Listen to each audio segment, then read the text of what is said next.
පින්වත්නි ධර්ම දේශනාවට මාතෘකා කළේ පටිසම්භිදා මග්ග ප්‍රකරණයේ තියෙන හරි අපූර්ව ගාථා පාඨයක්. එක්තරා විදියකට මේ ගාථා පාඨයෙන් ඔබට ඔබ ඉන්න තැන මොකද්ද කියලා දැනගන්න පුළුවන්කම ලැබෙයි.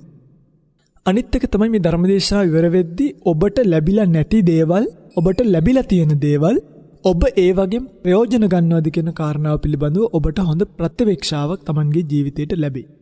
ධර්ම දේශනාවට මාතෘකා කළේ පින්වත්නි ඉති ඉමේ පංචපුග්ගලේ පරිවජ්ජයතෝ. පුද්ගලයන් 5 දෙනෙක් දුරු කිරීමෙන්. හරිද?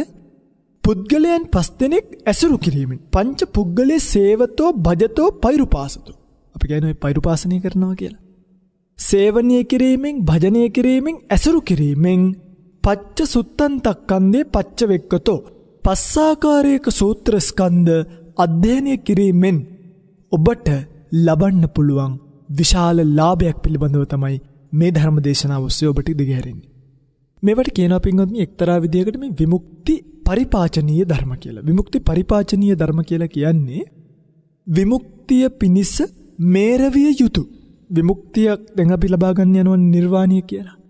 මේ නිර්වාණය කියන විමුක්තිය පිණිස, ඒ විමුක්තිය ලබා ගැනීම පිණිස ඔබ විසින් උපදවා ගත යුතු, ඔබ විසින් පසවා ගත යුතු, ඔබ විසින් මෝරවා ගත යුතු යම් ධර්මතාවයක් තියෙනවා නම් ඒ ධර්මතා 15 පිළිබඳව තමයි මේ ධර්ම දේශනාවේ මාතෘකා කරලා තියෙන්නේ. එතෙන්දී ඔබ දන්නවා සත්‍තිස් බෝධිපාක්ෂික ධර්මවල තියෙනවා ඉන්ද්‍රිය ධර්මයෝ කියලා ධර්ම කොටාස 5. ශ්‍රද්ධා, වීරිය, සති, සමාධි, ප්‍රඥා. ශ්‍රද්ධා, වීරිය, සති, සමාධි, ප්‍රඥා කියන මේ ඉන්ද්‍රියයන්. ශ්‍රද්ධා ඉන්ද්‍රිය කියන එක. ඊළඟට වීරිය ඉන්ද්‍රිය කියන එක. සති ඉන්ද්‍රිය කියන එක. සමාධි ඉන්ද්‍රිය කියන එක. ප්‍රඥා ඉන්ද්‍රිය කියන එක බෝධිපාක්ෂික ධර්මයක්. බෝධිපාක්ෂික ධර්මයක් කියලා කියන්නේ මගේ පිංගුනි සත්‍ය අවබෝධය පිණිස පවතින, බෝධිය පිණිස පවතින, බෝධියට පාක්ෂ වෙච්ච ධර්මතාවයන් වලට කියන නමක්. මෙන්න මේ ඉන්ද්‍රිය 5 එක්තරා විදියකට මෙවට ඉන්ද්‍රිය කියලා කියන්නෙම ඇයි කියලා පිංගුතුලා තේරුම් ගන්නවා නම් දැන් තිරසන් සත්තු ගත්තොත් තිරසන් සත්තු අතර සිංහයා කියන කෙනා වීරියනුත් වේගයනුත් සූර භාවයනුත් අග්‍රයි. අන්න ඒ වගේ යම්කිසි බෝධිපාක්ෂික ධර්ම කොට්ටාසයක් ඇද්ද? මෙන්න මේ කොට්ටාසෙන් ප්‍රඥා ඉන්ද්‍රිය කියන එක අග්‍රයි. අනිත් ඉන්ද්‍රියයන් 4ත් අනිත් නාම රූප ධර්මතාවයන් එක්ක යෙදුනට පස්සේ ඒ තමන්ගේ අධිපති භාවයෙන් නාම රූප ධර්මතාවලට අධිපතිකාම පවත්වන නිසා, අධිපති භාවය පවත්වන නිසා අන්‍ය ධර්මතාවයන් තමන්හට අනුකූල කරගැනීමේ හැකියාවක් මෙන්න මේ 5ට තියෙන නිසා මේවට කියනවා ඉන්ද්‍රිය ධර්ම 5 කියලා. සාමාන්‍යයෙන් බුදුදහමේ ඉන්ද්‍රිය ධර්ම 22ක් දක්වලා තිනවා, කියන්නේ 22ක්. හැබැයි ඒ 22ම ධර්මාවබෝධය පිණිස උපකාරී වෙන්නේ නැහැ.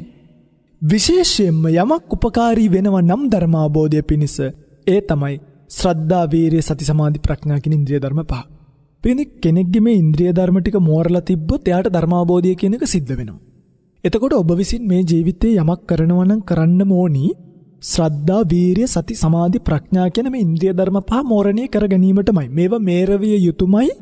මේවා ඔබ වර්ධනය කරගත යුතුමයි. මේවා වඩාගත යුතුමයි.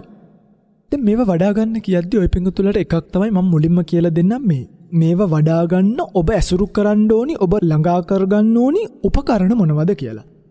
අපි බලමු මේ එකින් එක බුදුරජාණන් වහන්සේගේ දේශනාවට අනුරූපීවම. පළවෙනිම කාරණාව තමයි බුදුරජාණන් වහන්සේ කියනවා ශ්‍රද්ධාව ඇති කරගන්න නම් අසද්දේ පුද්ගලේ පරිවජ්ජයතෝ. ශ්‍රද්ධාවත් නැති පුද්ගලයන්ව ඇසුරු කරන්න එපා කියනවා. ඒ කියන්නේ පිටුවේ කරකශ පුද්ගලයන් අපි කියන්නේ රළු පුද්ගලයන් කියලා. දැන් සමහරු ඉන්නවා මේ ජීවිතේ මහා උගත් කියලා හිතාගත්තු අය. ඒ වගේ ඇත්තන්ට බුදුරජාණන් වහන්සේගේ ධර්මයේ පිළිබඳව කිසිම ශ්‍රද්ධාවක් නැහැ. ඒගොල්ලෝ කරකශයි. මේ කරකශභාවයේ නිසාම බුදුරජාණන් වහන්සේගේ ධර්මයේ තර්ක කරන්න යනවනේ. දැන් එහෙම තර්ක කරන්න වෙච්ච කාලයක් තිබ්බ මුල් බුදුදහම ඉඳලා වජ්‍රයානිය දක්වා බුදුරජාණන් වහන්සේගේ ධර්මයේ විස්තර වෙලා එද්දී බුදුරජාණන් වහන්සේගේ පරිනිර්වාණයෙන් වසර 100ක් පමණ ගත වෙලා තියෙද්දී මොකද උනේ මේ පුද්ගලවාදය කියන එක පැන නැග්ගනේ. දැන් මේ කාලෙදී ඔය අන්‍ය ආගමික පිරිස් මේක හොඳට අහගන්න. මේක හරිම වටිනවා පින්වත්නි. අන්‍ය ආගමික පිරිස් තමන්ගේ න්‍යාය ක්‍රමවේද, තර්කණය ක්‍රමවේද උපයෝගී කරගෙන තම තමන්ගේ ඉගැන්වීම් මාරත් තර්කානුකූලව බුද්ධිගෝචර වන අන්දමින් සිද්ධ කරගෙන ආවා. දැන් බුදුරජාණන් වහන්සේගේ දර්ශනයටත් මෙන්න මේ බුද්ධිගෝචර තර්කානුකූල අන්දමින් කරුණු ඉදිරිපත් කිරීමේ අවශ්‍යතාවය ඒ කාලේ දැනෙන්න ගත්තා. එනිසාම ප්‍රතිපත්තියෙන් තරමක් බැහැර වෙච්ච පරියප්තියට නැඹුරු වෙච්ච භික්ෂුන් වහන්සේලා ලක්ෂ ගණනි මෙන්න මේ බුද්ධිගෝචර බුදුදහමටක ක්‍රමවේදයක් හොයමින් පැවතුණා. මේ කාලේ පැන නැගිච්ච පුද්ගලවාදාදී තර්කවලට ආගමික න්‍යායන් වලට පින්වත්නි අපේ භික්ෂුන් වහන්සේලාට එකලම සිද්ධ වුණා. ඒ කියන්නේ මේ බුදුරජාණන් වහන්සේගේ ධර්මයේ ඇසුරු කර එකලම උන්වහන්සේලාට සිද්ධ වුණා ධර්ම කරුණු සම්බන්ධයෙන් අභ්‍යන්තරයෙන් වගේම බාහිරින් එන ප්‍රශ්න වලටත් බුද්ධිගෝචර තර්කානුකූල පිළිතුරු සොයන්න. එනිසාම ඔය ශූන්‍යතා දර්ශනයක් ඉදිරිපත් කළ ඔය පිංගුතුල අහලා ඇති නාගාර්ජුන පාද වැනි විවිධ මේ ශාසනයේ පහළ වෙච්ච වෙනත් නිකායවන් වල සර්වස්තිවාද ආදී ගුරුකුලයන් බිහි කරමින් ලෝකයට පහළ වෙච්ච බුදුරජාණන් වහන්සේගේ තේරවාදී කතාවෙන් බැහැරට ගිය සමහර භික්ෂුන් වහන්සේලා වෙනත් සමයක් අනුගමනය කළාට මෙන්න මේ තර්ක ක්‍රමවේදය බුදුරජාණන් වහන්සේගේ ශාසනයට ගේන්න පටන් ගත්තා. එදා ඉඳන් අද වෙනකම්ම ඇතම් අඥානයෝ බුදුදහම තර්කයෙන් අල්ලන්න හදනවා, බුදුරජාණන් වහන්සේගේ දර්ශනය තර්කයෙන් ප්‍රශ්න කරන්න හදනවා මිසක් ප්‍රඥාව මුල් කරගෙන යන බුදුදහමක් නෑ. උදාහරණයක් කියන්නම්. මෙහෙම කිව්වහම තේරෙනවා. දැන් ඔන්න මලක් තියෙනවා ගහක. ගහක මලක් තියෙද්දී කවුරු හරි කෙනෙක් මල කඩලා අරගෙන බුදුරජාණන් වහන්සේට පූජා කරනවා. ඕක දකින්න පරිසරවේදියෙක්. ඒ කියන්නේ පරිසරය රකින්න වගේ ආපු පිරිසක් ඉන්නවනේ. පරිසරවේදියෙක් කියන්නේ මේ ගස් ගල් කපන ඒවාට විරුද්ධ වෙන අයට නෙමෙයි. ඔය නිකන් උගත්කමින් මාන්නෙන් ඉන්න මල පිළිබඳව ඕනවට වඩා හිතන මල කියන්නේ සත්වයක් ජීවයක් නැති එකක් නෙනේ. ඍතුවට අනුරූපීව හැදෙන. ඔන්න කල්පනා කරන ඔය මොන අපරාධයක්ද කළේ? ඔය මල ගහේ තිබ්බනම් කොච්චර ලස්සනද ඈ? බඹරෙක් හරි පැණි ටිකක් බෙනවා. ඕක අරන් ගිහලා අර බුදු පිළිමයට පූජා කරා කියලා මොකද්ද වෙන්නේ? දැන් මෙන්න මේක එහෙම තර්කයක්. මේක නිකන් ඇත්ත වගේ බැලුවාම නේ ඇත්තනේ. බඹරෙක්ට බොන්න තිබ්බනේ. සමනලයකට බොන්න තිබ්බ බුදුහාමුදුරු හිටියත් ඕක කොහොම කියයිනේ. අර ඒ වගේ කර්කශ භාවයෙන් මේ ගැටලුව දිහා බලන්න උත්සාහ කරනවා. හැබැයි පින්වත්නි මේක කර්කශ භාවයෙන් බලන්න පුළුවන් කමක් නැහැනේ. ඔහු බැලුවේ මේ භෞතිකව පේන මල සහ අර මනුෂ්‍යගේ ක්‍රියාකාරීත්වය විතරයි. ඔහුට පුළුවන් වුණාද බලන්න අර මල පූජා කිරීමෙන් ඒ මනුස්සයා ලබන මානසික තෘප්තිය පිළිබඳ. තේරුණාද? ඒ මල පූජා කළ ඇති කරගන්න විදර්ශනාව මේ මල යම්සේද ජීවිතේ නැති වෙන්නේ මමත් ඒසේම නැති වෙලා යනවා. බලන්නකො නේද? පුප්පං මිලායාති යතා ඉදම්මේ කායෝ තථායාති විනාශ භාව. මේක නැති වෙලා යනවා. අන්නේ මානසික සංවර්ධනය පිළිබඳව කර්කශව බුද්ධ ශාසනය යෙදිච්ච අයට අහුවෙන්නේ නැහැ. හොයාගන්න පුළුවන් කමක් ලැබෙන්නේ නැහැ. එනිසා කිව්වා කෝකටත් ඔබ මේ ධර්මයේ පිළිබඳව මනාව වූ අවබෝධයකට එනකම්ම කර්කශ පුද්ගලයෝ ඇසුරු කිරීමෙන් වළකින්න. ඒගොල්ලෝ පිළිගන්නේ මේ අධි ප්‍රඥාවන්තයෝ නෙමෙයි. ධර්මතාවයේ පිළිබඳව දන්නේ නැති පුද්ගලයෝ. දැන් මම මේ ශ්‍රද්ධාව ගැන කියලා දෙන්නම්කෝ පස්සේ. ඊළඟට සද්දේ පුද්ගලේ සේවතෝ භජතෝ පෛරුපාසතෝ. ශ්‍රද්ධාවන්ත පුද්ගලයන්ව නිතර නිතර ඇසුරු කරන්නකෝ. ඒ කියන්නේ ඔය හදවතින් මෘදු ගති, මොලොක් ගති තියෙන නම්‍යශීලී අපි කියන්නේ ෆ්ලෙක්සිබල් කියලා. මේ වගේ බුදුරජාණන් වහන්සේගේ ශාසනය පිළිබඳව ගෞරවයෙන්, බුදුරජාණන් වහන්සේගේ ධර්මයේ පිළිබඳව ගෞරවයෙන්, බුදුරජාණන් වහන්සේගේ මාර්ගය පිළිබඳව ගෞරවයෙන් භාග්‍යවත් බුදුරජාණන් වහන්සේව සරණ ගිය හදවතින් මෘදු වෙච්ච, මොලොක් වෙච්ච ශ්‍රද්ධාවන්ත පුද්ගලයන්ව සේවනය කරන්න, භජනය කරන්න, පෛරුපාසනය කරන්න. ඔන්න විමුක්තිය පිණිස ඔබ විසින් පරිපාචනය කළ යුතු, මේරවිය යුතු ධර්ම දෙකක්. ශ්‍රද්ධාව නැති පුද්ගලයන්ව දුරු කරලා දාන්න, ශ්‍රද්ධාවන්ත පුද්ගලයන්ව නිතර නිතර ඇසුරු කරන්න ගන්න. මේව කරනකොට දැන් අර ශ්‍රද්ධාවන්ත පුද්ගලයෙක් ඇසුරු කරනකොට පිටින් ඔබට ලැබෙන ලාභය පොඩි නෑනේ. ඒ ශ්‍රද්ධාවන්ත පුද්ගලයා බුදුරජාණන් වහන්සේ ගාවට ගිහිල්ලා වඳින පුදන විදිහ, ගාතාවක් සජ්ජායනා කරන විදිහ, පිරිතක් සූත්‍රයක් කියන විදිහ, බුද්ධ පූජාවක් පූජා කරන විදිහ, මේවා දැක්කහමත් අපේ හිත කොච්චර නිවෙනවද බලන්න. ඒ නිවීම එහෙමනම් ඒ උතුමන් ගාවින් ඒ ಗುಣ දැන අඳුන ගත්තොත්, ඒ ಗುಣ තේරුම් ගත්තොත්, ඒ ಗುಣ වටහා ගත්තොත් ඔබට යන්න පුළුවන් වෙන දුර මහ පුදුම දුරක්. එනිසා මගේ පින්වත්නි මේ කතා දෙක මතක තියාගන්න. අශ්‍රද්ධා පුද්ගලයෝ දුරු කරලා දාන්න, ශ්‍රද්ධාවන්ත පුද්ගලයන්ව ඇසුරු කරන්න. ඊළඟ කාරණාව තමයි පසාදනීයේ සුත්තන්තේ පච්චවෙක්කතු. ඒ කියන්නේ හිතේ ශ්‍රද්ධාව ඇති වෙන ආකාරී බුදුබණ නැවත නැවත අහන්න ඕනේ. මොනවද? හිතේ ශ්‍රද්ධාව ඇති වෙන ආකාරී බුදුබණ නැවත නැවත අහන්න ඕනේ. මෙන්න මෙතනදී පිටින් කාරණා දෙකක් තියෙනවා. දැන් හිතේ ශ්‍රද්ධාව ඇති වෙන ආකාරී බුදුබණ කිව්වහම මේක එක්තරා විදියකට මගේ පැත්තෙන් දකින විදිය ටිකක් වෙනස්. මම දන්නේ ඔය පිටුතුලගේ පැත්තෙන් මේක කවර ආකාරයකින් කොහොම ගන්නවද කියලා. නමුත් මම මේ කිව යුත්තේ කියන්න. පිටින් දැන් අපි මහාන වුණානේ. අපි මහාන වුණේ බුදුරජාණන් වහන්සේට රම්ම්‍ය සුරම්ම්‍ය සුබ කියලා මාලිගා තුනක් තිබ්බ නිසා නෙමෙයි. උන්වහන්සේ කල්ප ගානක් පාරමී පුරපු එක මට මහාන වෙන්න හේතුවක් නෙමෙයි. ඒ කියන්නේ මම මේක කියන්නේ ටිකක් මේ කතාව තේරුම් ගන්නකො. එතකොට තේරෙයි.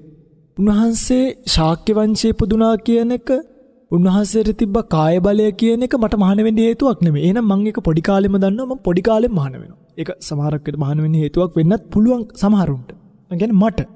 හැබැයි අපි මේ ශාසනයට එන්න බලපාප ප්‍රධාන හේතුව තමයි උන්වහන්සේ මේ මහා කල්ප ගානක් පාරමී පුරලා මෝරවල ධර්මතා අවබෝධ කරගත්ත නාම රූපයන්ගේ යථා ස්වභාවය කියන එක. නාම රූප ධර්මතාවල තියෙන යථාකාරී යථා ස්වභාවයේ යථා තත්වය උන්වහන්සේ විසින් දේශනා කරලා තියෙන අපූර්ව කිසිම කෙනෙක්ට මේ ලෝකෙ පින්වත්නි ආයි වෙනස් කරන්න හොල්ලන්න පුළුවන් කමක් නැහැ. ඒවා ඒකාන්ත සත්‍යයක්. ඒවා ඒකාන්ත සත්‍යතාවය. පඨවියේ ස්වභාවය, ආපෝවේ ස්වභාවය, තේජෝවේ ස්වභාවය, වායෝවේ ස්වභාවය උන්වහන්සේ දේශනා කරලා තියෙන හැටි අල්ලන්න කරන්න හොල්ලන්න කිසිම කෙනෙක්ට පුළුවන් කමක් නැහැ. මෙන්න බුදුරජාණන් වහන්සේ ගැන ඔබ ඇති කරගත යුතු ධර්මකාය සම්පත්තිය පිළිබඳව ඔබ වටහා ගත යුතු සැබෑ ශ්‍රද්ධාව, සැබෑ අවබෝධය. කෙනෙක්ට බුදුරජාණන් වහන්සේගේ දැන් අපි හිතුවොත් භාග්‍යතුන් වහන්සේට දෙතිසක් මහා පුරුෂ ලක්ෂණ තිබ්බා. ඊළඟට උන්වහන්සේගේ ඒ කාලිනම බොහෝ කාමසුකල්ලුකාණී යෝගී යෙදිච්ච කුමාරයෙක්. කියන්නේ කාමයේ උන්වහන්සේට ඕන තරම් තිබ්බා. නේද? රම්ම්‍ය සුරම්ම්‍ය සුබ මාලිගා කල්පගණන් පාරමී පුරපු යසෝදරාවරු, පාරමී පුරලාපු දරුවෝ රාහුලල, පාරමී පුරලාපු අම්මල තාත්තලානේ. ඒ වගේ මහා සැප ගොඩක් තිබ්බ උතුමේ. ඒවා ඔක්කොම මගේ බුදුරජාණන් වහන්සේ ගාව තියෙන ආශ්චර්යය. බුදුරජාණන් වහන්සේ යනු සම්මා සම්බුද්ධ කියලා කියන්නේ, බුද්ධ කියලා කියන්නේ මෙන්න මේ පටිච්ච සමුප්පාද ධර්මතාවයන් සම්බු ඥාණයෙන් අවබෝධ කරගත්තු උතුමන් වහන්සේටයි. බුදුරජාණන් වහන්සේ විතරක් නෙමෙයි ශාත්‍රීය කුලයෙන් එළියට ඇවිල්ලා පැවිදි වුණේ. තව නිගණ්ඨයොත් හිටියා. ශාත්‍රීය කුලයෙන් එළියට ඇවිල්ලා පැවිදි වෙච්ච. බ්‍රාහ්මණ කුලයෙන් පැවිදි වෙච්ච අය හිටියා. හැබැයි අපිට වඩා වැදගත් උන්වහන්සේ ආපු කුලය නෙමෙයි. උන්වහන්සේ දේශනා කරපු ධර්මතාවය. එතකොට මේ ශ්‍රද්ධාවන්තකම ඇති වෙන, ශ්‍රද්ධාව මුසු වෙච්ච බුදුබණ අහනවා කියනකොට ওই පිංගුතුල හොඳට මතක තියාගන්න බුදුගුණ දේශනාවන් වුණත්, කියන්නේ මේ වර්ණනා වුණත් අපි දන්න ඕන තරම් පොත්පත් ලියවිලා තියෙනවා. ඕන තරම් දේශනා තියෙනවා. මේ වගේ ඔබ වැඩිපුර අවධානයක් යොමු කරන්න පුළුවන් මේ පරමාර්ථ ධර්ම වලට. පටිච්ච සමුප්පාදයට. දිට්ඨි විසුද්ධිය ඇති කරගන්න. කාංකා විතරණ විසුද්ධිය ඇති කරගන්න. මග්ගා මග්ග ඥාන දර්ශන විසුද්ධිය ඇති කරගන්න. එතනින් ඔබට ඇති වෙන ශ්‍රද්ධාව මේව හොයන්න. රත විනීත සූත්‍ර කියවන්න. මහා රාහුලෝවාද සූත්‍ර කියවන්න. අනේක සත සූත්‍ර කියවන්න. සත්‍ය විභංග සූත්‍ර කියවන්න. මෙන්න මේ ඉන්ද්‍රිය භාවනා ආදී සූත්‍ර ධර්ම පරිහරණය කරද්දී උන්වහන්සේ පනවපු සිල්පද පිළිබඳව නැවත නැවත ශ්‍රද්ධාවකට එද්දී අන්න ඔබට පුළුවන්කම ලැබෙනවා උන්වහන්සේ කවුද කියන එක හරියටම තේරුම් ගන්න. එනිසා මේකෙදි කිව යුත්තක්මයි ශ්‍රද්ධාව ඇති වෙන බුදුබණ නැවත නැවත අහන්න කියනකොට ඔය පින්වතුල මේ ගාම්භීර පරම ගාම්භීර ධර්මයේ අසුරු කරන්න උත්සාහ කරන්න. එයින්මයි බුදුරජාණන් වහන්සේ පිළිබඳව නොකැඩෙන, නොබිදෙන අචල වූ ශ්‍රද්ධාවක් ඇති කරගත හැකි වෙන්නේ. එනිසා එකත් මතක තියාගන්න. එතකොට කාරණා තුනක් කිව්වා. පළවෙනි කාරණා 3. තව 12ක් තියෙනවා. 3 තමයි අශ්‍රද්ධාවන්ත පුද්ගලයන් ඇසුරු නොකිරීම, ශ්‍රද්ධාවන්ත පුද්ගලයන් ඇසුරු කිරීම, ශ්‍රද්ධාව උපදවන ආකාරී බුදුබණ සූත්‍ර ධර්ම නැවත නැවත පරිහරණය කිරීම. ඊළඟ කාරණාව තමයි පින්වත්නි වීරීන්ද්‍රිය පිණිස මෝරවිය යුතු ධර්මතා 3 පිළිබඳව. මේ වීරිය ඇතිවීම පිණිස පින්වත්නි ඔබ විසින් කළ යුත්තේ කුසීතේ පුද්ගලයේ පරිවජ්ජේතු. මේ කම්මැලි පුද්ගලයෝ ඉන්නව නේද? අන්නේ කම්මැලි පුද්ගලයෝ නැත්නම් අලස පුද්ගලයෝ ඇසුරු කිරීමෙන් වළකින්න ඕනි පින්වත්නි. අලස පුද්ගලයෝ ඇසුරු කිරීමෙන් වැළකීලා වීරියවන්ත පුද්ගලයන් ඇසුරු කරන්න පටන් ගන්න ඕනි. අන්න ඒකට කියනවා ආරද්ධ වීරියේ පුද්ගලයේ සේවතෝ භජතෝ පෛරුපාසතෝ.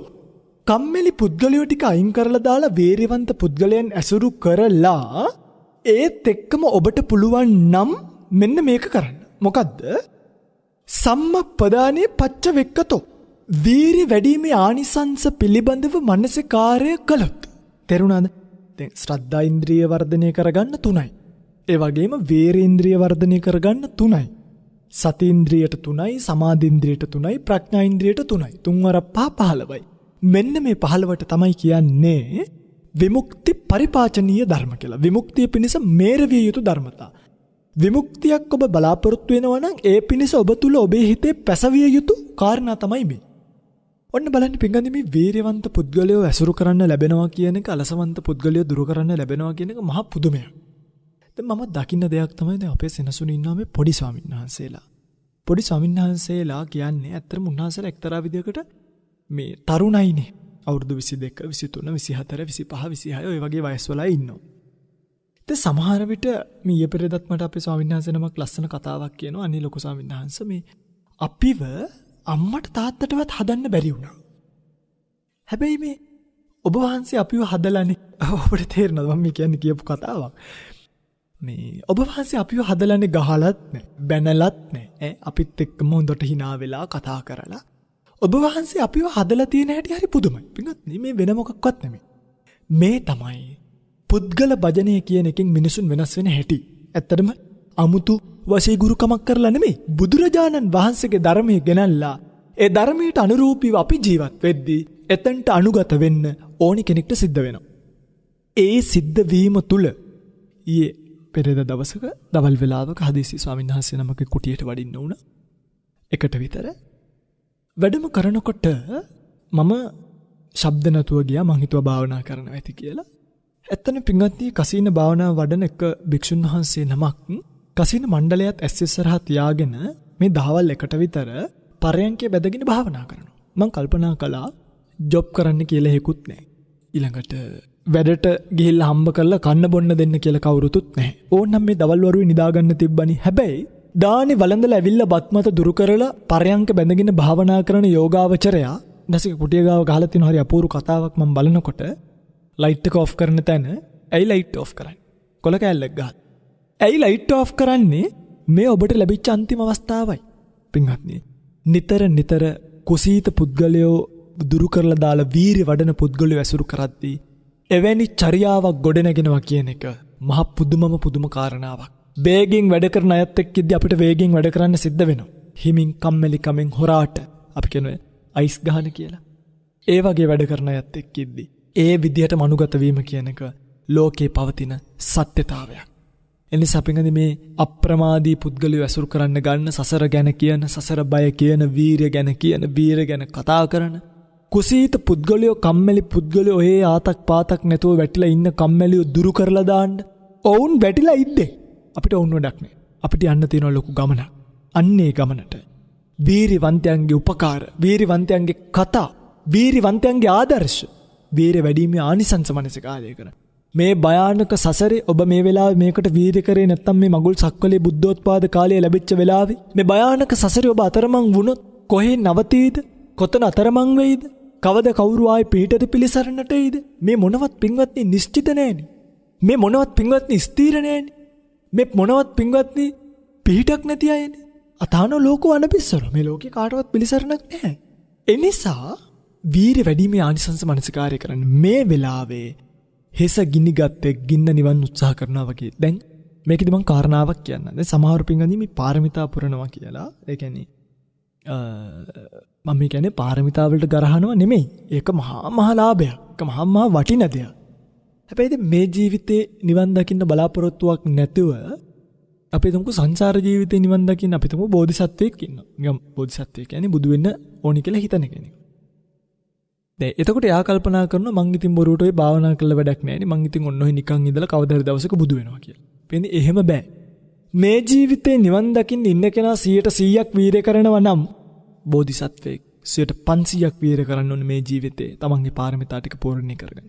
සංකාරුපෙක්කා ඥානයටම හිත වඩලා වේගය එතනින් නොනැවතී තමන් ගාව තියෙන තමන්ගේ ශරීර අවයවයන් ජීවිත පවා දන් දෙන්න වෙන නිසා ඊටාම වේගෙන් භාවනා කරලා සංකාරුපෙක්කා ඥානාදී උපදවාගෙන උද්‍යවි භංගානුපස්සනා බයිතුපට්ඨාන ඥාන වලින් පෝෂණය වෙච්ච මනස තියාගෙන නිබ්බිදානුපස්සනාවෙන් නන්දිය දුරු කරලා කැමැත්තෙන් බැඳී යාම කියන එක දුරු කරලා ලෝකයේ පිළිබඳව ඇති වෙන සප්‍රේතික තණ්හාව කියන එක දුරු කරලා බුද්ධත්වයේ කෙරෙහි හිත නමනවා කියන එක මහා වේගයෙන් කළ යුත්තක්.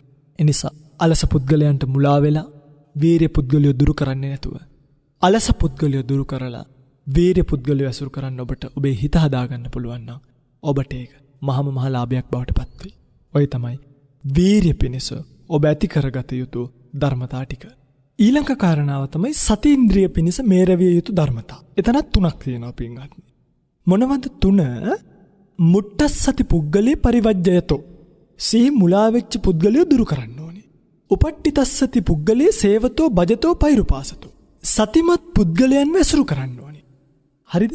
සතිපට්ඨානේ පච්චවෙක්කතෝ. සතර සතිපට්ඨානය නිතර නිතර කල්පනා කළ යුතුයි. පිටින් සිහි මුලාවෙන් කටයුතු කරන, ඒ කියන්නේ මේ සිහි කියලා කියන්නේ දැන් මම මේ ඉන්ද්‍රිය ධර්ම පිළිබඳව වෙනම කියලා දෙන්න. ශ්‍රද්ධා, වීරිය, සති, සමාධි, ප්‍රඥා කියන ඉන්ද්‍රිය ධර්මයන් පිළිබඳව අපි දැනගන්න ඕනේ වෙනම පරාසයක් තියෙනවා. නමුත් මේ කාරණා ටික මතක තියාගන්න සිහි මදවුන්ව ඇසුරු කරන්න එපා. සිහි මදවුන් කියලා කියන්නේ පින්වත්නි දැන් ඔය සමාජයේ භාවිතා වෙන දැන් අපි හිතමුකෝ නිතර අමතක වෙන කෙනෙක් ඉන්නවා. දැන් ඔය කණ්ණාඩිය දාලා යනවා. ෆෝන් එක දාලා යනවා. හැරමිටිය දාලා යනවා. ඒගොල්ලන්ට නෙමෙයි මේ සිහිමදියයි කියලා කියන්නේ. ඒගොල්ලොත් එක්තරා විදිහකට සිහිමදියයි තමයි. මෙතනදී සිහිය ඇතයි කියලා දේශනා කළේ සතිපට්ඨානේ පච්චවෙක්කති. සතර සතිපට්ඨානය පිළිබඳව කතා කරන, සතර සතිපට්ඨානය පිළිබඳව සිහිය උපද්දවන. දැන් පිටින් අපි හිතමුකෝ ඔබට ඇසුරට ඉන්න කල්යාණ මිත්‍රයා නිතර නිතර මරණය පිළිබඳව සිහිපත් කරනවා. ටිකක් සාහසික ලෙස වෙන්න පුළුවන්. ඔබේ ඇඟේ ඇනිලා තියෙන කට්ට ගලවන්න තවත් කට්ටක්නේ භාවිතා කරන්න වෙන්නේ. මෙන්න මේ කට්ටක් භාවිතා කරලා කට්ටක් ගලවන න්‍යායෙන් ඔබට ඔබ ළඟ ඉන්න කවුරු හරි සත්පුරුෂයෙක් නිතර නිතර මතක් කරනවා මැරෙන්න වෙයි කියලා. දැන් බෙන්නේ මම අපේ සෙනසුනේ ඉන්න අයට නිතරම කියන කතාවක් තමයි මේ දර එකතු කරගන්න කියලා. ඇයි? තමන් මැරුණට පස්සේ තමන්ගේ සෑය ගහන්න තමන් විසින් දර එකතු කරන්න ඕන. එතකොට අර දර කැහැල්ල එකතු වෙද්දී කූඹිය කෑම චුට්ට එකතු කරලා කෑම ගොඩ ගහනවා වගේ අපි දර කෑල්ල එකතු කරනකොට අපේ මිනිය පුච්චන්න සොයන්සලගේ සෑයක් නේ ගහන්නේ සාමාන්‍යයෙන්. අපිට අර දර කෑල්ලෙන් කෑල්ලට සිහිය ඇති වෙනවා මම මැරෙන්න ඉන්නේ. ඔබ යමක් එකතු කරනවා නම් මම මේ කියන්නේ ඔබට මේ ජීවිතේ යමක් එකතු කරගන්න ඕන නම් ඔබ දර ටිකක් එකතු කරගන්න. දර තමයි ඔබට ජීවිතය යථාර්ථය කියලා දෙන්නේ. ඉතින් මෙන්න ඔබට ලැබිලා ඉන්න කල්යාණ මිත්‍රයෝ මේ ආකාරයෙන් නිතර මරණය ගැන සිහිපත් කරනවා නම්, නිතර අසුබය ගැන සිහිපත් කරනවා නම්, නිතර ජීවිත යථාර්ථය පිළිබඳව සිහිපත් කරනවා. අන්න ඒකට කියනවා සිහිය ඇතිවුම ඇසුරු කරනවා කියලා. මොකද සරණං සති සිහි කිරීමට කියනවා සිහිය කියලා. ඒ සිහි කිරීමට කියන සිහිය නිවැරදිව අරමුණේ ස්ථීරව පිහිටලා ඉන්න උදව් උපකාර කරනවා. සති කියන චෛතසික ඉගෙන ගද්දී අපිට මේවා පිළිබඳව ඉගෙන ගන්න පුළුවන්කම ලැබෙනවා. මෙන්න මේ සිහියට උදව් කරන සතිමත් පුද්ගලයෝ, ධර්මයේ දන්න, ධර්මයේ හැසිරෙන, ධර්මයේ ගැන කතා කරන, ඒ ධර්මයේ පිළිබඳව සිහියෙන් ජීවත් වෙන පුද්ගලයන් ඇසුරු කරන්න. ඒ ධර්මයෙන් තොරව මරණය පිළිබඳව කතා නොකරන, සංසාරී පිළිබඳව කතා නොකරන, ජීවිතය පිළිබඳව කතා නොකරන තැනක ඔබ ජීවිතේ ජීවත් වෙන්න එපා. මේක ප්‍රඥා ඉන්ද්‍රියටත් යම් මට්ටමකට අයිති. ඒක ප්‍රඥා ඉන්ද්‍රියද කියලා දෙන්න. ඉතින් මෙන්න මේ ධර්මතා තුන ඔබට මෝරවන්න පුළුවන් නම් බලන්නනේ. ශ්‍රද්ධා ඉන්ද්‍රියට කිව්වේ මොකද්ද? ශ්‍රද්ධාව නැති පුද්ගලයෝ ඇසුරු කරන්න එපා. ශ්‍රද්ධාවන්ත පුද්ගලයෝ ඇසුරු කරන්න. ශ්‍රද්ධාව භජනය වෙන සූත්‍ර ධර්ම නැවත නැවත සේවනය කරන්න. කාරණා තුනයිනේ. වීරියට කිව්වෙත් එහෙමයි. අලස පුද්ගලයෝ දුරු කරන්න, වීරයවන්ත පුද්ගලයන් ඇසුරු කරන්න, වීරිය ආනිසංස මෙනෙහි කරන්න. දෙකයි. තුන්වෙනි එක තමයි සතිය කියන එක. සිහිය නැති උන් ඇසුරු කරන්න එපා. සතිමත් පුද්ගලයන් ඇසුරු කරන්න. සතර සතිපට්ඨානී නිතර නිතර යෙදෙන්න. භාවනා කර්මස්ථානයක් අරගෙන ඒ භාවනා කර්මස්ථානිය තුලින් පූර්ව භාග ප්‍රතිපදාව වෙච්ච සතර සතිපට්ඨානී හිත පිහිටවාගෙන ඒ සතර සතිපට්ඨානී හිත භාවිත කරවන්න, හිත වඩන්න, ඒකෙම බහුලීකృత කරවන්න ඔබ උත්සාහ කරනවා නම් ඔබට මේ ජීවිතේ සති ඉන්ද්‍රිය කියන එක වැඩි. ඔය තමයි සති ඉන්ද්‍රියට අවශ්‍ය කරන කාරණා. ඊළඟ ඉන්ද්‍රිය ධර්මය තමයි පින්වත්නි සමාධි ඉන්ද්‍රිය ධර්මය කියන එක. සමාධිය කියලා කියන්නේ ඒකග්ගතා චෛතසිකයේ තියෙන, ඒ කියන්නේ සමාහිතභාවය පිළිබඳව වර්ධනය වෙච්ච අනිත් නාම රූප ධර්මතාවයන් එහෙම විසිරීම වළක්වන ස්වභාවයකට කියන නමක්. අපි මේවා චෛතසික ධර්ම ඉගෙන ගද්දී හිමින් එකින් එක ඉගෙන ගමු. සාමාන්‍ය වශයෙන් කියලා තියෙනවා සමාධි ඉන්ද්‍රිය කියන එක. සමාධි ඉන්ද්‍රිය කියන එක මේරවීම පිණිස, ඒක පැසවීම පිණිස ඔබ විසින් ඇති කරගත යුතු කාරණා තුන තමයි අසමාහිතේ පුද්ගලේ පරිවජ්ජයතෝ සමාහිතේ පුද්ගලේ සේවතෝ භජතෝ පෛරුපාසතෝ ඥාන විමුක්කේ පච්චවෙක්කතෝ. මෙන්න මේ කියන කාරණා තුන යම් කිසි කෙනෙක් Tamanගේ ජීවිතයට එකතු කරගත්තොත්, ඒ කියන්නේ පින්වත්නි, දැන් අපි හිතමුකෝ මේ අසමාහිත පුද්ගලයෝ කියලා කියන්නේ නොසන්සුන් පුද්ගලයන්ට කියන නමක්. යම් කෙනෙක් නිතර නිතර නොසන්සුන් පුද්ගලයෙක්ව ඇසුරු කරනවා නම්, සමාධියට බර නැති, කාමයට බර වෙච්ච, නිතර කාමච්ඡන්ද, ව්‍යාපාද, තීන මිද්ද, උද්ධච්ච කුක්කුච්ච, විචිකිච්ඡා කියන මෙන්න මේ පංච නීවරණයන් වලට යටපත් වෙලා ජීවත් වෙන යම් කෙනෙක්ව නිතර ඇසුරු කරනවා නම් ඔවුන්ගේ සිත විසිරීලා තියෙනවා. ඒ සිත් වලට පින්වත්නි යම්කිසි කාරණාවක්, ධර්ම කාරණාවක් වුණත් අහුවෙන ප්‍රමාණය අඩුයි. ඒ ඔවුන්ගේ කැපැසිටි එක අඩුයි. ඔවුන්ගේ ධාරිතාවය අඩුයි. එනිසා සමාහිත පුද්ගලයෝ කියලා කියන්නේ අර නිතර ඇහැ පිනවන, කන පිනවන, නාසය පිනවන ආකාරයේ කතා කරන අයට නෙමෙයි සමාධිය ගැන වර්ණනා කරන කෙනෙක්. සමාහිත හිතක් පිළිබඳව වර්ණනා කරන කෙනෙක්. දැන් කර්මස්ථානයක් ගද්දී එක පුද්ගලයෙක්ට සමාධිය පිළිබඳව ඇතිවෙන අත්දැකීමක් කියනකොට ඒක අහන් ඉන්න අනිත් අයටත් හිතෙනවා මොකද්ද මමත් මේ සමාධියට උත්සාහ කරන්න. මාත් මේ කියන සුවපහසු තත්වයට ජීවිතය අරගෙන යන්න ඕනි. මාත් මේ කියන තත්වය සාක්ෂාත් කරගන්න ඕනි. මෙන්න මේ ඇතිවෙන වීරිය ඇතිවෙන්නෙම සමාහිත පුද්ගලයෝ ඇසුරු කරද්දී. අනිත් එක තමයි පිටින් සමාහිත පුද්ගලයෝ ඉන්නවා නේද? මෙන්න මේ සමාහිත පුද්ගලයෝගේ චර්යා රටාවක් පවා පියවරක් තියෙන විදිහ ගත්තොත්, කතාවක් කරන විදිහ ගත්තොත්, ඊළඟට ඉන්ද්‍රිය භාවිතා කරන විදිහ ගත්තොත්, අතක් පයක් වුණත් බොහෝ වෙලාවට මේකේ උපරිම මට්ටමට ගිය කෙනෙක්ට හරීම සැනසීමක්, සංවරයක් ඒ ඇත්තෝ ගාව දකින්න පුළුවන්කම ලියනවා. හැබැයි මෙහෙම එකකුත් තියෙනවා. ඒ කියන්නේ අතපය බඳන් ඉන්න කම්මැලියෝ සමාහිතයි කියලා නෙමෙයි. තේරුණාද? මේක තියෙන්නේ සිතත් එක්ක. සිත නිතර අකුසල ධර්මයන් වලට යා නොදී කුසල ධර්මයන්ගේ පවත්වන ස්වභාවයක් යම් කිසි කෙනෙක් ගාව තියෙනවා නම් එවැනි පුද්ගලයන් ඇසුරු කරන්න කියලා තමයි මේ කියලා තියෙන්නේ. ඊළඟට තමයි ධානවල තියෙන සමාහිත භාවයන් පිළිබඳව, මේ ධානවල තියෙන සැනසීම පිළිබඳව, මේ ධානවල තියෙන සැපය පිළිබඳව, කෙටියෙන්ම කියනවා නම් සමාධි භාවනා පිළිබඳව, ධාන අංග පිළිබඳව නිතර කරන මානසිකාරය. දැන් ඕවා දන්නේ නැතුව කෙනෙක්ට සමාධියක් ලබන්න පුළුවන්ද? සමාධියක් ලබන්න ඉන්න කෙනෙක් සමාධි වර්ග මොනවද? සමාධියේ තියෙන අංග මොනවද? ඒ සමාධිය වර්ධනය කර ගැනීම පිණිස අප විසින් කළ යුත්තේ මොනවද? මේ හැමදේම ක්‍රමානුකූලව දැනගන්න ඕනේ. සමාධි වර්ග තුනක් තියෙනවා.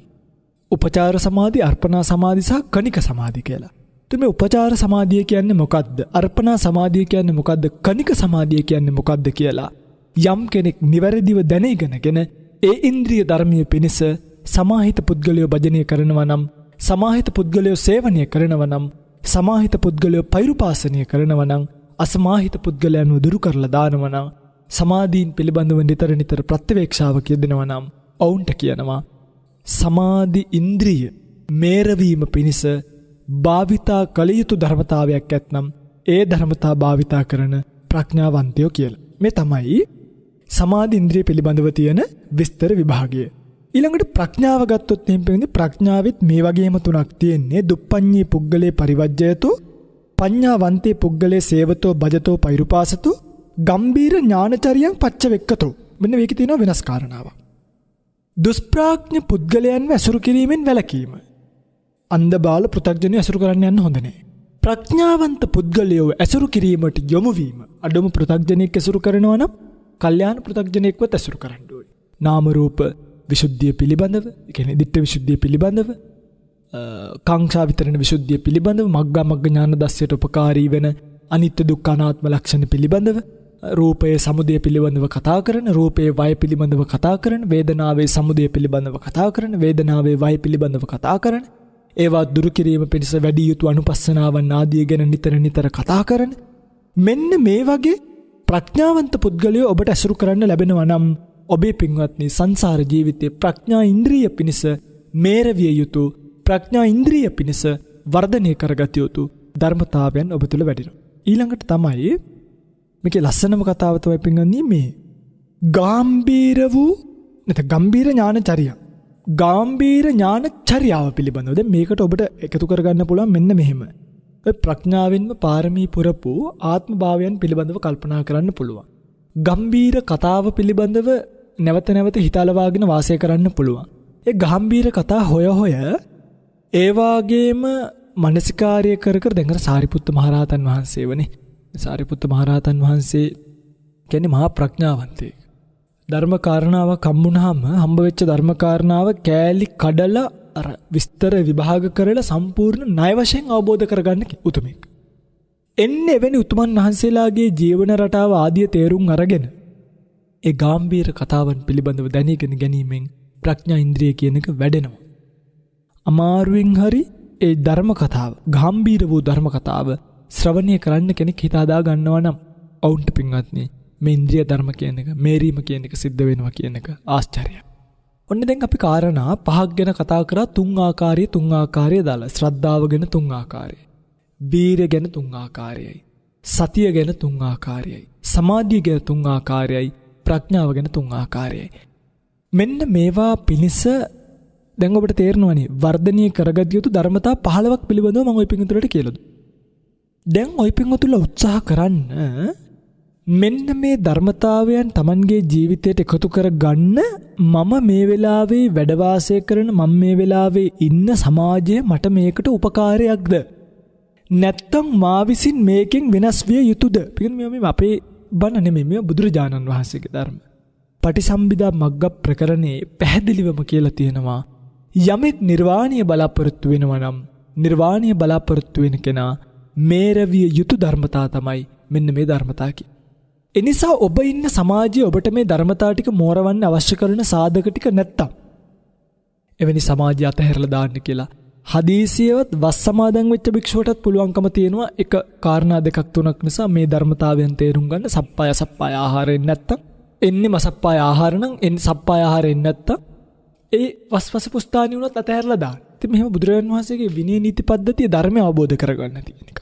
මේ ධර්මතාවය තේරුම් ගන්න පුළුවන් පරිසරයක්, වාතාවරණයක්, කල්යාණ මිත්‍ර සේවනයක්, සද්ධර්ම ශ්‍රවණයක් මට ලැබිලාද නැද්ද කියලා කල්පනා කරන්න. එකක්, ඔබට මෙහෙම අවස්ථාවක් ලැබිලා නම් ඔබ මේ වෙනකොනොත් බොහොම ප්‍රමාදී කෙනෙක් කියලා මතක තියාගන්න. පිටින් අපි දකින කාරණාවක් තමයි දැන් මේ ධර්මතාව ටික ලෝකයට එලිපෙහෙලි කරගෙන යද්දී ප්‍රවෘජාවට පත්වෙන්න, ගිහිගෙදර අතාරින්න, නෙක්කම්මයට බර වෙච්ච ඕන තරම් කුලපුත්‍රයන් අපිට කතා කරනවා ස්වාමීනි ප්‍රවෘජාවට පත්වෙන්න පුළුවන්ද? ස්වාමීනි ඇවිල්ලා පිළිවෙත් පුරන්න පුළුවන්ද? ඇවිල්ලා භාවනා කරන්න පුළුවන්ද කියලා.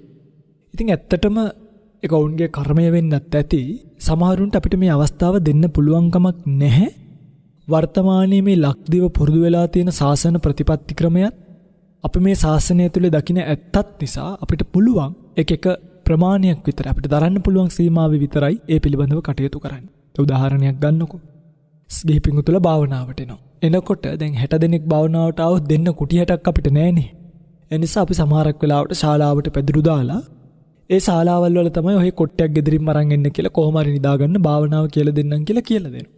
හැබැයි ඔබට එතකොට තේරුම් ගන්න පුළුවන් මේ අවස්ථාව හරි දුර්ලභයි කියලා. යම් කිසි වෙලාවක ඔබට එවැනි අවස්ථාවක් ලැබුණා. ඒ වගේ මාර්ගය වඩා ගන්න පුළුවන් තැනක් ලැබුණා. මාර්ගය වඩා ගන්න පුළුවන් ක්‍රමවේදයක් ලැබුණා.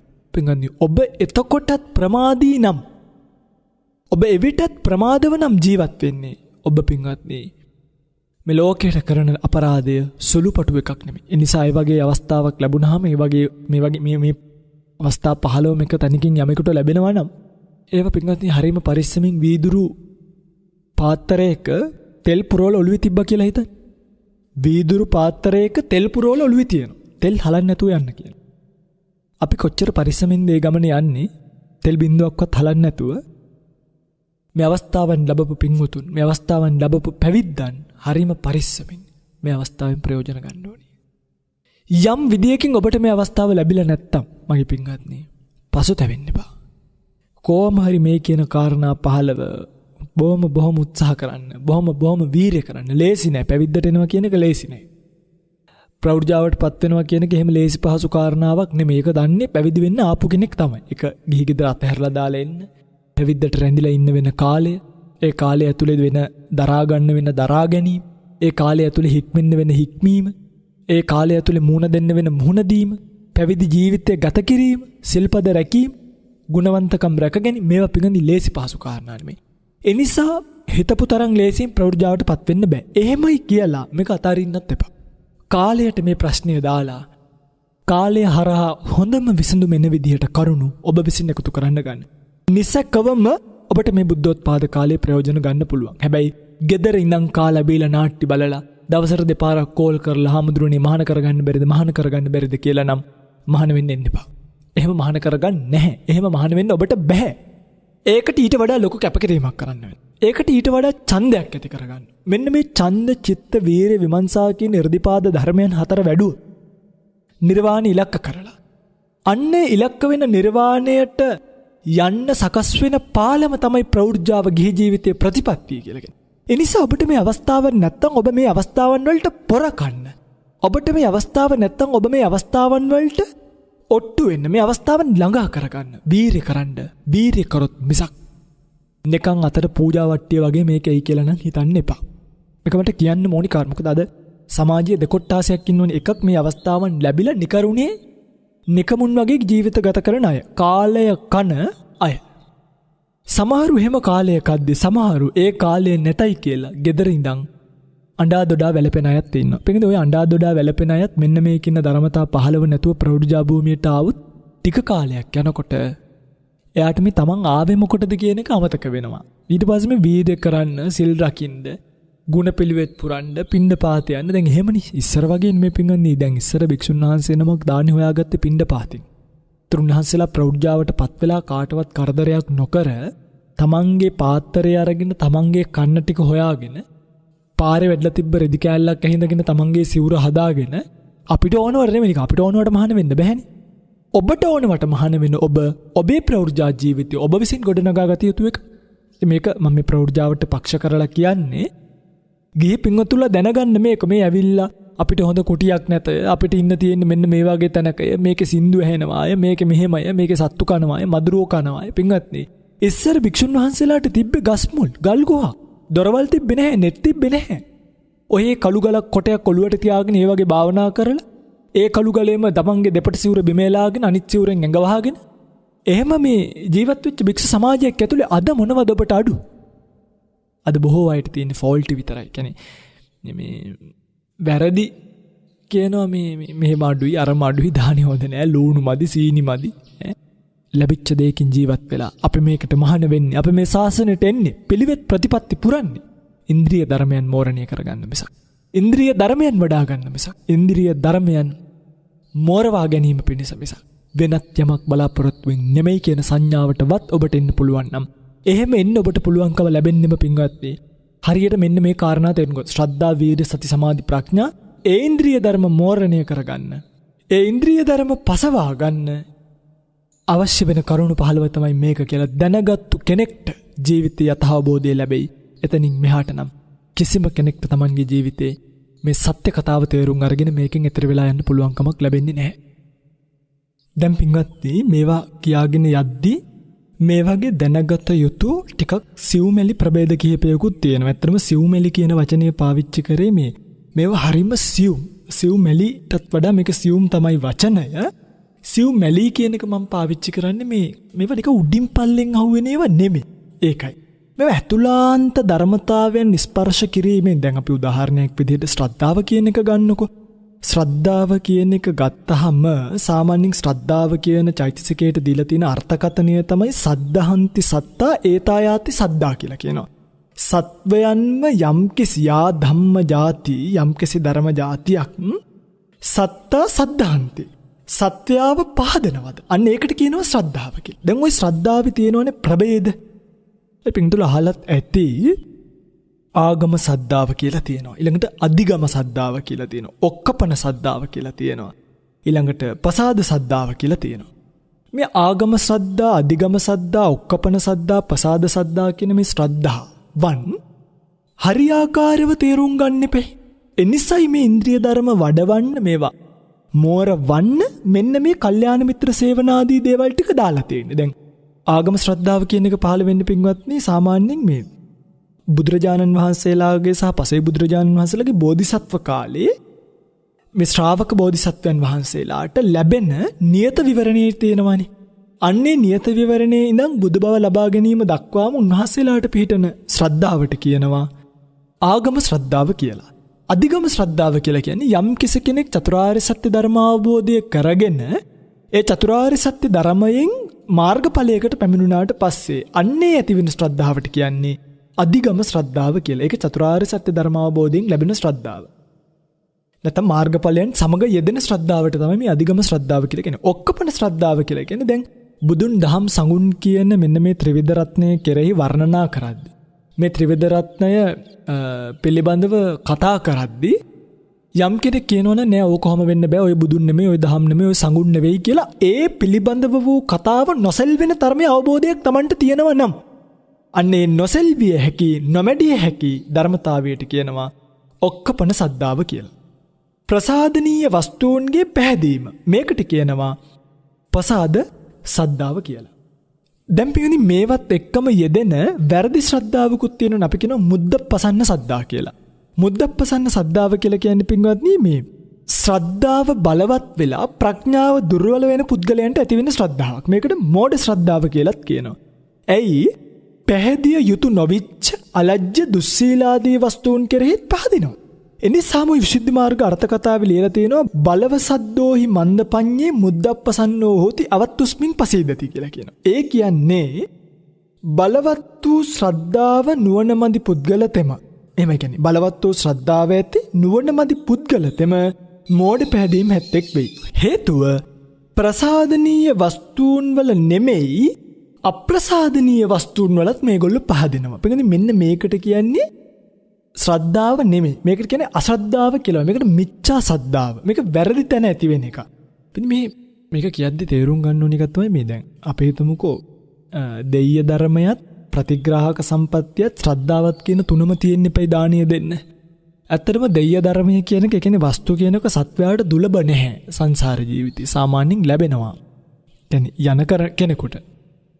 ඊළඟට දෙය්‍ය ධර්මයත් සංඥා නැතත් යාචකයෙක් හරි පින්වත්නි මේ ඒ කියන්නේ ප්‍රතිග්‍රාහක සම්පත්තියක් දෙය්‍ය ධර්මයේ දෙන්න ප්‍රතිග්‍රාහක සම්පත්තිය විදියට ලැබෙනවා. හැබැයි ශ්‍රද්ධාව කියන එක පින්වත්නි ඒක හරිම දුර්ලභයි. මේක කියලා තියෙනවා එත්තච ද්වේ ධම්මා සුලභා දෙය්‍ය ධම්මා චේව දක්ඛිනේ යාච සද්ධාපන දුර්ලභා. ශ්‍රද්ධාව කියන එක දුර්වල ධර්මතාවයක්. මේ ශ්‍රද්ධාව කියන එකට පූර්වාචාරින් වහන්සේලා ලස්සන උපමාවක් දක්වලා තියෙනවා. ඔබ පිංගුතුලා හිතන්න ඔය පිංගුතුලා ගඟක් ගාවට ගිහිල්ලා දැන් මේ ගඟ ගාවට වෙලා ඉන්නවා මේ ගඟේ කිඹුල්ලු ඉන්නවා කියලා හිතන්න. මේ ගඟේ කිඹුල්ලු ඉන්න නිසා ඔය පිංගුතුලා මේ ගඟෙන් එතර වෙන්න යන්නේ නැහැ. ඔන්න එතකොටම සූරවීර සොල්දාදුවෙක් ඇවිල්ලා කියනවා ඇයි ඕගොල්ලෝ මෙතනට වෙලා ඉන්නේ කියනකොට කියනවා මේ ගඟේ කිඹුල්ලු ඉන්නවා කියලා. අර සොල්දාදුවා කියනවා සූරවීර සොල්දාදුවා අප්පෝ ඕගොල්ලෝ බය වෙන්න එපා මාත් එක්ක යන්න ඉන්න මම ඕගලන්ව එතර කරවන්න කියලා. මගේ පස්සෙන් එන්න කියලා අර එයා මුල් වුණායින් පස්සේ අපේ බය නැති වෙලා අපි මොකක් වෙනවද මුල් අර එයාගේ පස්සෙන් යනවනේ නේ. ඒ පස්සෙන් යනකොට අර එතර කරවන සොල්දාදුවා වගේ තමයි ශ්‍රද්ධාව.